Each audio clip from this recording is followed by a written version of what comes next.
Hi viewers, welcome to my channel ராகுல் stories. நம்ம இன்றைக்கி இந்த வீடியோவில் எந்த படத்தை பற்றின ரிவ்யூ பார்க்க போகிறோம் அப்படின்னா, நம்ம ஏஆர் முருகதாஸ் இயக்கத்தில் நம்ம சிவகார்த்திகேயன், ருக்மணி வசந்த் அப்படின்னு சொல்லிட்டு பல பேர் நடித்து வெளிவந்திருக்கிற படம் தான் மதராசி. ஸோ இந்த படம் இப்போ தியேட்டர்ஸில் வெற்றிகரமாக ஓடிட்டுருக்கு. ஸோ இந்த படத்தை பற்றின ஒரு ஷார்ட் ரிவ்யூ தாங்க பார்க்க போகிறோம். வாங்க வீடியோக்குள்ளே போகலாம்.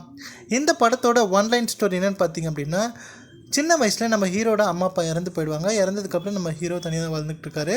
ஸோ இவருடைய கேரக்டர் என்ன அப்படின்னு பார்த்தீங்க அப்படின்னா, இவர் வந்து யாருக்கெல்லாம் ஏதாவது உதவி தேவைப்பட்டுச்சு அப்படின்னா இவர் ஓடி ஓடி போய் செய்வார். அது மட்டும் இல்லாமல் எங்கேயாவது இவர் கண் முன்னாடி தப்பு நடந்துச்சுன்னா கண்டிப்பாக போய் தட்டி கேட்பார். ஸோ அந்த மாதிரி ஒரு நல்ல கேரக்டர் இருக்கக்கூடிய நம்ம ஹீரோ. ஸோ இப்படி செஞ்சுக்கிட்டு இருக்கும்போது ஒரு கட்டத்தில் நம்ம ஹீரோயின் இவரை மீட் பண்ணுறாங்க. ஸோ இந்த கேரக்டர்ஸ்லாம் அவங்களுக்கு ரொம்ப பிடிச்சி போக இவரை வந்து லவ் பண்ண ஆரம்பிச்சிடுறாங்க. ஸோ அப்படி இருக்கும்போது பார்த்திங்க அப்படின்னா, தமிழ்நாட்டுக்குள்ளே எப்படியாச்சு கன் கல்ச்சரை கொண்டு வரணும் அப்படின்னு சொல்லி முயற்சி பண்ணுறாங்க. ஸோ அதனால் என்ன ஆகுது அப்படின்னா, ஒரு 4-5 கண்டெய்னர்ஸில் வந்து கன்ஸை வந்து சென்னைக்குள்ளே கொண்டு வர ட்ரை பண்ணிகிட்டு இருக்கும்போது நம்ம பிஜு மேனன் வந்து ஆஃபீஸராக இருக்கார். அவர் என்ன பண்ணுறாரு அப்படின்னா, எப்படியாச்சும் இதை தடுத்து நிறுத்தணும் அப்படின்னு சொல்லி முயற்சி பண்ணும்போது ஸோ ஒரு கட்டத்தில் நம்ம ஹீரோ இந்த 2 கேங்குக்கு நடுவில் வந்து பார்த்திங்க அப்படின்னா மாட்டிக்கிறாரு. ஸோ அதுக்கப்புறம் என்ன மாதிரியான சம்பவங்கள் ஆச்சு அப்படிங்கிறது தான் இந்த படத்தோட மீதி கதை.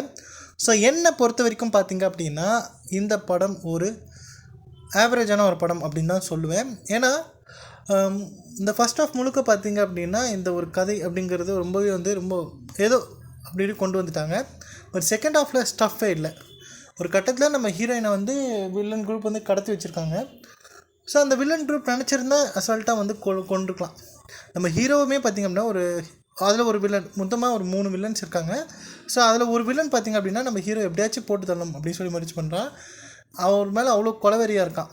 பட் இருந்தாலும் நிறைய இடங்களில் பார்த்திங்கன்னா நம்ம ஹீரோ வந்து அவர் கண்ணுக்கு அவருக்கு மாட்டினதுக்கு மேலே பார்த்திங்க, சரி போடா நான் அப்புறமா பார்த்துக்கிறேன் அப்படிங்கிற மாதிரியே அவரை வந்து தப்பிக்க விட்டுகிட்டே இருக்கார். பார்க்கும்போதெல்லாம் பார்த்திங்க அப்படின்னா அப்படியே கொலவெறியாக பேசுகிறாரு. எப்படியாச்சும் அந்த ஹீரோவை கண்டுபிடிச்சி நம்ம கொலை பண்ணணும் அப்படின்னு ட்ரை பண்ணிட்டுருக்காரு.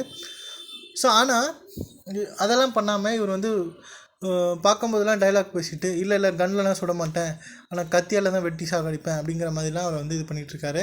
நம்ம ஹீரோயினையும் பார்த்திங்கன்னா கடத்தி வச்சுட்டு கிளைமேக்ஸ் வரைக்கும் பார்த்திங்க அப்படின்னா அப்படி வச்சுருக்காங்க. இந்த கன் கதை என்னது, இந்த கன் கல்ச்சர் எப்படி கொண்டு வரணும் அப்படின்னு சொல்லிட்டு இது பண்ணும்போது தமிழ்நாட்டுக்குள்ளே எப்படியாச்சும் எல்லாருமே டிமாண்டை கொண்டு வரணும் அப்படிங்கிறதுக்காக வில்லன் என்ன பண்ணுறான் அப்படின்னா, கன்ஸை வந்து சும்மாவே ஃப்ரீயாகவே சப்ளை பண்ணிகிட்ருக்கான். ஏதோ தீபாவளி துப்பாக்கி சப்ளை பண்ணுற மாதிரி வரவங்களுக்கெல்லாம் கன்ஸை வந்து சப்ளை பண்ணிகிட்ருக்கான். அதுக்குள்ளே பார்த்திங்க அப்படின்னா தமிழ்நாட்டுக்குள்ளே பார்த்திங்க அப்படின்னா கன்ஸோட டிமாண்ட்ஸ் அதிகமாகிடுச்சான். ஸோ அப்படின்னு சொல்லிட்டு காட்டுறாங்க. இது ஒரு பக்கம் இருக்கும்போது கிட்டத்தட்ட ஒரு 40 நிமிஷத்துக்கு வந்து பார்த்திங்கன்னா நம்ம ஹீரோட கதை என்ன, அவருடைய பேக்ரவுண்ட் என்ன, அவருடைய யார் என்ன இதுன்னு சொல்லிட்டு அது காட்டுறதும், ஹீரோக்கும் ஹீரோயினுக்கும் லவ் சீன் வரக்கூடிய அந்த விஷயங்களை காட்டுறதுன்னு சொல்லிட்டு ஃபஸ்ட் ஆஃப் முழுக்க பார்த்திங்கன்னா ஒரு 40-50 நிமிஷத்துக்கு பார்த்திங்க அப்படின்னா இந்த விஷயத்தை விட்டுறாங்க. கரெக்டாக கிளைமேக்ஸ் வர வரைக்குமே பார்த்திங்க அப்படின்னா இந்த மாதிரி விஷயங்கள் பண்ணிகிட்டு இருக்காங்க. ஸோ இந்த கதையை விட்டானுங்க. இந்த கன் கல்ச்சரை கொண்டு வர்றது, இந்த கன் ஸ்மக்லிங்கு, இந்த சிண்டிகேட் குரூப் வந்து அந்த கன்ஸை வந்து சென்னைக்குள்ளே கொண்டு வரதெல்லாம் அதெல்லாம் விட்டாச்சு. ஸ்டார்டிங்கில் இது ரொம்ப வந்து ஹைப் பண்ணி ஸோ இந்த மாதிரி விஷயத்தெலாம் பண்ணியிருக்காரு ஏஆர் முருகதாஸ் அப்படிங்கிற மாதிரி அவருடைய சிக்னேச்சர் விஷயங்கள் அப்படின்னு சொல்லிட்டு நிறைய இருக்குது இந்த படத்தில் அப்படின்னு சொல்லலாம். ஸோ இந்த படத்தோட ட்ரெய்லர் கட்டை பார்க்கும்போது எல்லாருக்குமே தோணுச்சு சூப்பராக இருக்கும் போல படம் அப்படிங்கிற மாதிரி. ஸோ அவ்வளோ சூப்பராக வந்து எந்த இடத்துலையுமே வந்து கெஸ் பண்ண முடியாத முக்கியமான சீன்ஸ் எதுவுமே காட்டாமல் அவ்வளோ அழகாக கட் பண்ணியிருந்தாங்க. பட் இந்த படத்தை பார்க்கும்போது கண்டிப்பாக எல்லாருக்குமே டிசப்பாயின்மெண்ட்டாக தான் இருக்கும். ஏன்னா அவ்வளோ நல்ல நல்ல படங்களை கொடுத்தா நம்ம ஏஆர் முருகதாஸ் இந்த மாதிரி படங்களை கொடுத்துட்ருக்காரு அப்படிங்கிற மாதிரி எல்லாருக்குமே தோண ஆரம்பிச்சிடும். ஸோ பல பேருக்கு இந்த படம் ஒரு கம்பேக் மூவி தான் ஏஆர் முருகதாஸ்க்கு அப்படின்னு நினைக்கலாம். பட் எனக்கு என்னோடய பர்சனல் ஒப்பீனியன் அப்படின்னா இது ஏஆர் முருகதாஸோட கம்பேக் அப்படின்ற மாதிரி எனக்கு தோணலை. ஸோ அப்படி சொன்னோம் அப்படின்னா அவருடைய முந்தைய படங்கள்லாம் பார்த்திங்கன்னா நம்ம அசிங்கப்படுத்துகிற மாதிரி ஆகிடும். ஸோ ரமணா, தீனா, அப்புறம் கத்தி, இந்த மாதிரி நிறைய படங்கள் நிறைய ஹிட்ஸை கொடுத்த ஒரு கமர்ஷியல் டைரக்டர் அப்படின்னு சொல்லி பேர் வாங்கினோம் ஏஆர் முருகதாஸ்க்கு. இது ஒரு கம்பேக் மூவி அப்படின்னு கேட்டிங்கன்னா கண்டிப்பாக கிடையாது அப்படின்னு தான் சொல்வேன்.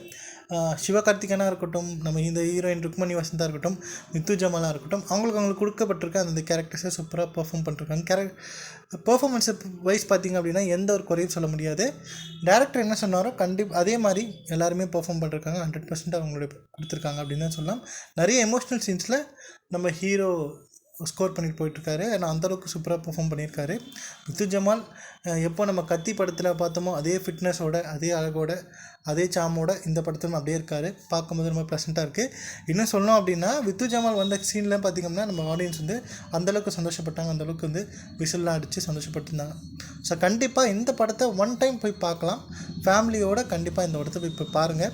பார்த்துட்டு உங்களோட ஃபீட்பேக் என்ன அப்படிங்கிறத கமெண்ட் லீவ் பண்ணுங்கள். ஸோ இந்த வீடியோ பிடிச்சிருந்தால் லைக் பண்ணுங்கள், ஷேர் பண்ணுங்கள். மறக்காமல் என்னுடைய ராகுல் ஸ்டோரிஸ் அப்படிங்கிற என்னோடய யூடியூப் சேனலை சப்ஸ்கிரைப் பண்ணிவிடுங்க. தேங்க்யூ.